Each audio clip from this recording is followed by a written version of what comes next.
Shakur Stevenson, the Phenom. I think he's one of the best in boxing right now. There's some things that's a little questionable about him right now that I don't like, and I kind of explained that in the previous video, but we're going to touch on this one. We're going to talk about Shakur facing power punches at 135. And we got Gervonta Tank Davis. We got, I guess you could call Frank Martin a power puncher. Who else is there? 135 is looking a little dry right now, man. I mean, it's a lot of the people are leaving the division going up, you know, so you don't have many real power punches. You got Isaac Cruz. So it's about 3 or 4 power punches that Shakur Stevenson that could knock him out. All right, particularly the main 3: Frank Martin, Gervonta Tank Davis, and Isaac Cruz. I can't really think of any other 135ers right now that could really put Shakur lights out as far as a real heavy puncher. Richard Come's gone. He's at 140. He's looking bad up there. He's done. So Teofimo's not there no more. So really 3 threats as far as power. If there's any more, let me know. But how can Shakur Stevenson beat power punchers like Tank, Isaac Cruz, and Frank Martin? I mean, when you think about it, with somebody with Shakur's IQ, he shouldn't have a problem with any of those 3 dudes, man. Especially Isaac Cruz. He'll make Isaac Cruz look really bad, man. It'll be like a bull chasing a matador. That's how that fight would look. He would catch Isaac with a lot of counters. Not sure if he'll hurt him. See, that's another thing. The way he looked against Ishiro Saturday night, Shakur's body, look at his body. His face is filled in. I think this is where you're going to start seeing a lot of his KOs. I could be wrong. It looked like he's growing into his power. And if he grows into his power, he's an absolute nightmare for Tank, for Frank Martin, definitely Isaac Cruz. Anybody else under them, he smokes them. Keeping it all the way real with y'all, man. It's one thing to have power. It's one thing to have IQ. It's one thing to have defense and power and IQ. Tank don't have good defense like that. He has good reflexes. He gets punched on a lot. Maybe it's because he know who to do that with. He like, okay, damn, this dude, he can't hit, so I could take his punches. That's a bad fucking it's a bad mindset, because you just saw the last night. We see Bam Rodriguez got his jaw broke by a dude that's not known to punch. So Tank better stop playing around with that shit, because it's gonna be a dude we don't expect him to hurt Tank. That's gonna be the one to hurt Tank. It's not gonna be a power puncher to hurt Tank. Mark my words. It's not gonna be a power puncher. It's gonna be somebody like Devin, somebody like Shakur. That's the ones that's going to end up hurting Tank, because he's not gonna expect it, and he's gonna get something gonna happen to him. I told people Devin gonna stop Tank and close Tank eye with that jab. No, he's not. No, okay, whatever. And Shakur, I think he will pot shot. He probably could hurt Tank too if he grows into his power in this division. He has the. I'm watching him sit on his punches more, and he throwing it with some conviction. He got speed too. The defense, Tank gonna have to catch him, and we don't know how good Shakur could take a punch from Tank. They sparred. They was younger. We don't know yet. They both grown into. Tank grew into his body already. Shakur is just getting into himself. We don't know shit. If Tank could deal with Shakur's IQ, Shakur's counter punching, Shakur's distance control, that might frustrate Tank. That's why I got Tank losing to Shakur and Devin for different reasons. Like I got Shakur beating Tank. You never know. He could hurt Tank. It could be. I could see a stoppage in that fight. I want to see Shakur maybe 2 more fights with somebody. If he gets straight knockouts back to back to back, it's a problem. All right, we got to see. We got to see. I'm not gonna put that jacket on Shakur yet, calling him a power puncher at 135. He's looking promising, but we need more. We need to see more fights, maybe 2 more. Then I can gauge that from Shakur. Until then, I got him beating Tank on the cards. Frustrating Tank missing a lot of his shots, telegraphing, and he gonna time Tank with a lot of shit, telegraphing, and that's when Shakur gonna catch him and get out of there. That's what's gonna happen with him. He's gonna stop. Frank Martin. That's a good fight too.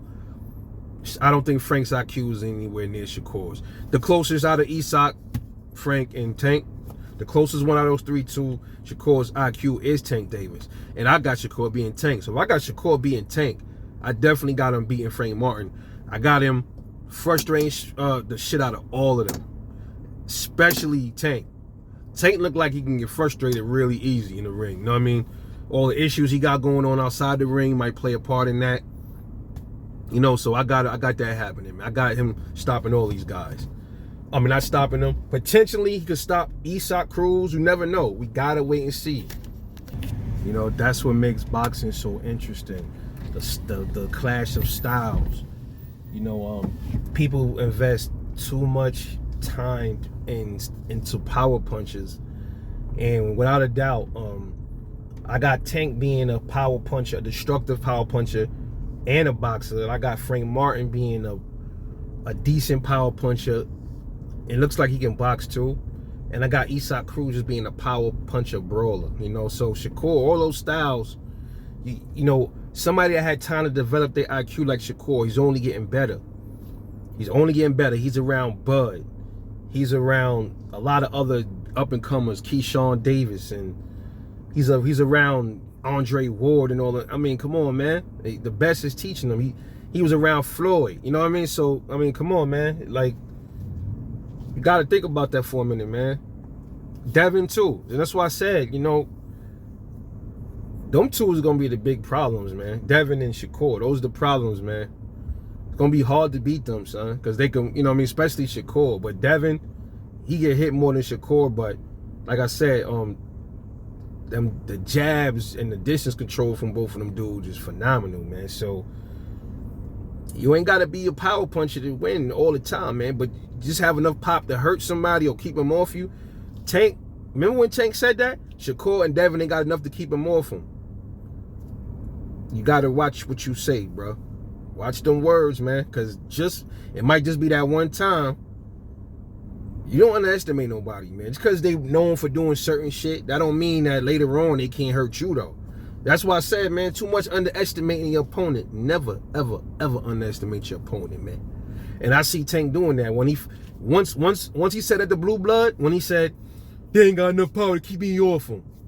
Right there, I said, all right. He gonna feel like he gonna rush these dudes. They ain't got the power to keep him off him. He gonna go in there and try to walk him down, and then he gonna pay for that shit, man. I'm telling y'all, man. Mark my word, Tank fans, y'all know me. I ain't no fanboy, none of these motherfuckers, man. But I love Bud. I ain't a fanboy of him either. But I see it. I call it how I call it. He gonna get hurt, man. I think he gonna get hurt in one of them fights, man. With either Shakur or Devin, or maybe both of them. But then again, we don't even know if he gonna fight them. Something telling me that they ain't never gonna fight. I don't think Tank ever gonna fight those two. I'll be surprised. Then again, remember, Tank is the one that said after he fight Ryan Garcia, he want to retire soon. Remember that? He said, I want to get Devin and Shakur out of there. Those was your boy Tank words. If you don't oblige and he don't live up to those challenges, he's a fraud, dog. He's a fraud, man. I'm calling it how I see it. Better off don't talk. Just don't talk. Don't say nothing. Just be quiet. You know what I mean? When you be quiet, people can only assume what you thinking. But when you come out and you say that kind of stuff and then you don't fight or something else, now everybody looking at you funny. Then your fan base getting mad because everybody calling you out. To sum it up, Shakur whoops all three of them. I think he whoops all three of them. Different fashions. He might even get a stoppage from one of those three fighters, man. If he get a stoppage over a Tank, that's big. Because Tank is known as somebody with a chin. He's taking some shots from Rolly. He's taking some shots from Mario Barrios. And those dudes punch significantly harder than Shakur Stevenson. Or are they drained? And he took their power because they were drained. Think about that for a minute. Shakur won't be really drained at 135. He's smaller than Rolly. Mario Barrios is, you know, look how durable Barrios was at welterweight versus at 140. Look at Rolly. Dude fucking 180 pounds, man. He don't belong at fucking, I don't know how the fuck he made 135, bro. I don't know how Rolly did that, man. That's almost like the equivalent of like an Errol Spence making fucking lightweight, man. That's crazy, man. So a lot of them dudes Tank be fighting at that weight class. A lot of them are drained, man. A lot of them. So you finally get to fight somebody that's there, that's comfortable at that weight, not drained and all of that. Let's see what happened then. Just my take. It's your boy Rebel Life Boxing. Let me know what you think. Drop a comment. I'll catch y'all later on the next one. And I'm off this. Peace.